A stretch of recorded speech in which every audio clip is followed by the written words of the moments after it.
नमस्कार दोस्तों। आज के इस वीडियो में हम चर्चा करेंगे भारत सरकार द्वारा लागू की गई यूपीएस, एनपीएस और ओपीएस पेंशन योजना को प्रश्न उत्तर के माध्यम से जानेंगे। इन प्रश्नों और उत्तरों से आपके दर्शकों को यूपीएस, एनपीएस और ओपीएस के बीच के अंतर और उनके लाभों के बारे में सरल और स्पष्ट जानकारी मिलेगी। तो लिए शुरू करते हैं। एट यूपीएस क्या है? यूनिफाइड पेंशन स्कीम यूपीएस एक पेंशन योजना है जिसमें सरकारी कर्मचारियों को शामिल किया जाता है। दो एनपीएस का उद्देश्य क्या है? राष्ट्रीय पेंशन सिस्टम एनपीएस का उद्देश्य सरकारी और गैर सरकारी कर्मचारियों के लिए एक संगठित पेंशन व्यवस्था प्रदान करना है। ओपीएस किसे कहते हैं? ओल्ड पेंशन स्कीम ओपीएस वह पुरानी पेंशन योजना है जिसमें सरकारी कर्मचारियों को रिटायरमेंट के बाद नियमित पेंशन दी जाती थी। चार यूपीएस और एनपीएस में क्या अंतर है? यूपीएस सरकारी कर्मचारियों के लिए नया विकल्प है, जबकि एनपीएस सभी कर्मचारियों के लिए उपलब्ध पेंशन योजना है। 5. ओपीएस से एनपीएस क्यों बेहतर माना जाता है? एनपीएस को अधिक लचीला और निवेश आधारित होने के कारण ओपीएस से बेहतर माना जाता है।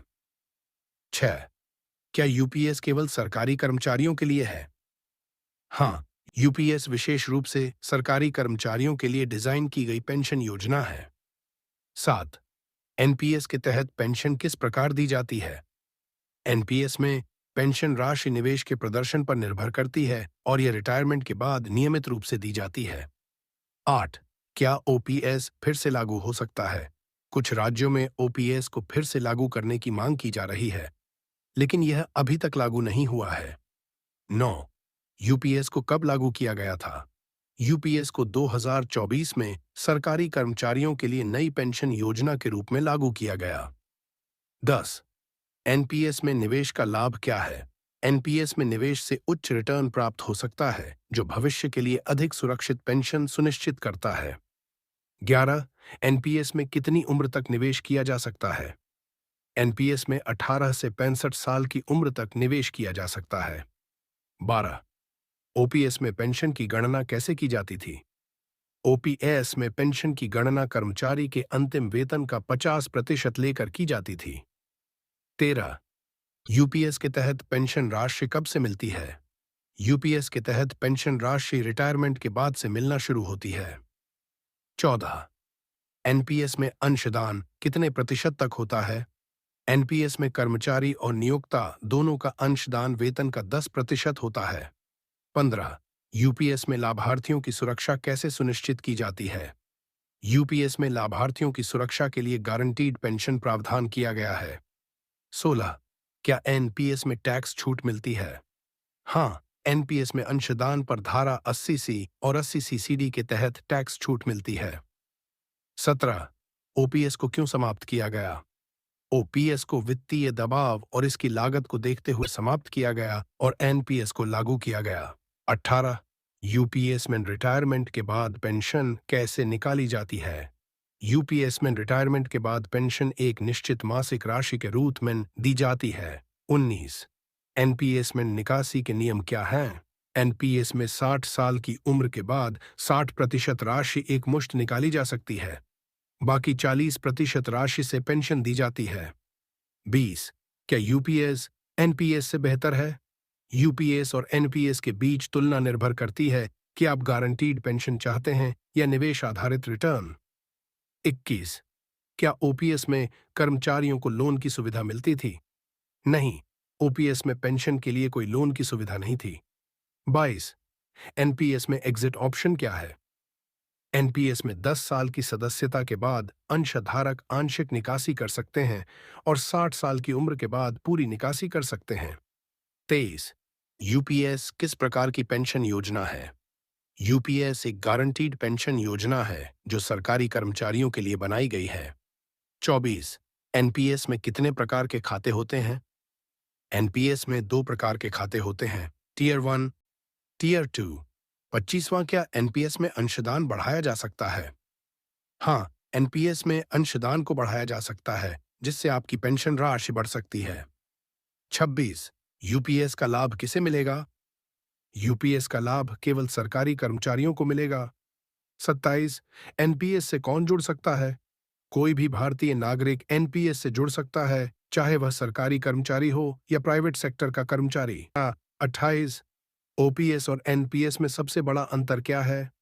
ओपीएस में गारंटीड पेंशन होती थी, जबकि एनपीएस निवेश आधारित योजना है जिसमें रिटर्न बाजार पर निर्भर करता है।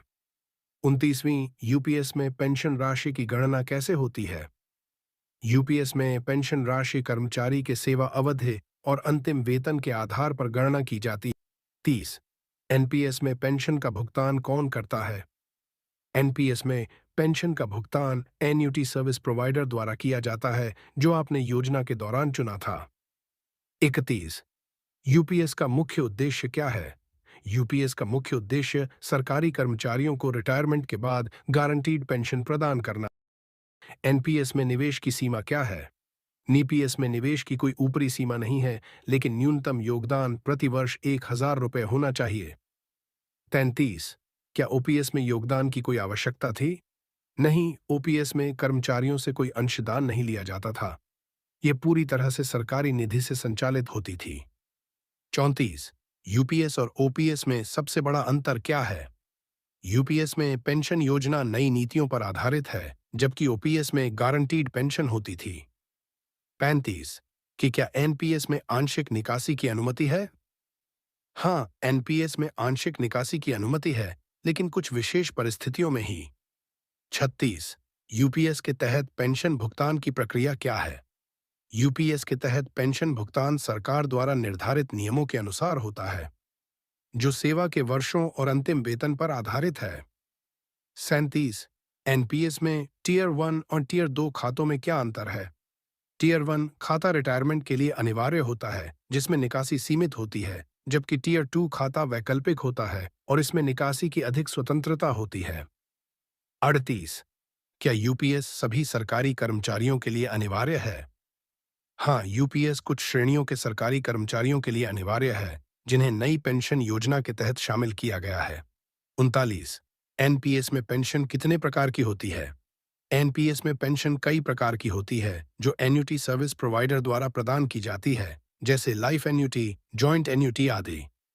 40 क्या ओपीएस के तहत कोई भी कर्मचारी पेंशन योजना से बाहर हो सकता है? नहीं, ओपीएस में सरकारी कर्मचारी योजना से बाहर नहीं हो सकते थे। यह सभी कर्मचारियों के लिए अनिवार्य थी। 41 यूपीएस में पेंशन की गणना किस प्रकार की जाती है? यूपीएस में पेंशन की गणना कर्मचारी की सेवा अवधि और अंतिम वेतन के आधार पर की जाती है। 42 एनपीएस में टैक्स लाभ किस धारा के तहत मिलता है? एनपीएस में टैक्स लाभ आयकर अधिनियम की धारा 80C और 80C CD के तहत मिलता है।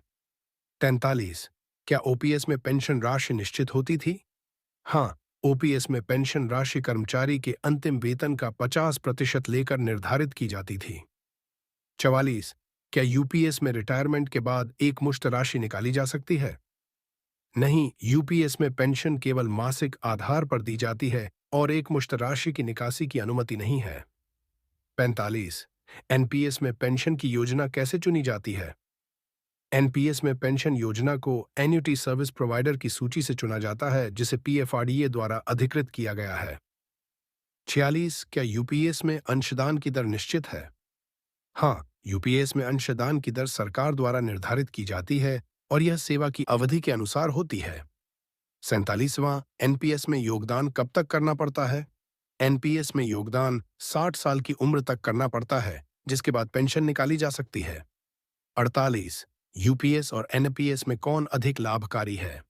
यह निर्भर करता है कि आप गारंटीड पेंशन यूपीएस या निवेश आधारित उच्च रिटर्न एनपीएस चाहते हैं। 49 क्या एनपीएस में योगदान की सीमा बढ़ाई जा सकती है? हाँ, एनपीएस में योगदान की सीमा बढ़ाई जा सकती है, जिससे भविष्य में अधिक पेंशन प्राप्त की जा सकती है। 50 क्या ओपीएस में पेंशन धारक को बोनस मिलता था? नहीं, ओपीएस में पेंशन धारक को कोई बोनस नहीं मिलता था, केवल पेंशन राशि दी जाती थी। दोस्तों, अगर आपको यह जानकारी अच्छी लगी हो तो वीडियो को लाइक और शेयर करें और हमारे चैनल को सब्सक्राइब करना ना भूलें। धन्यवाद।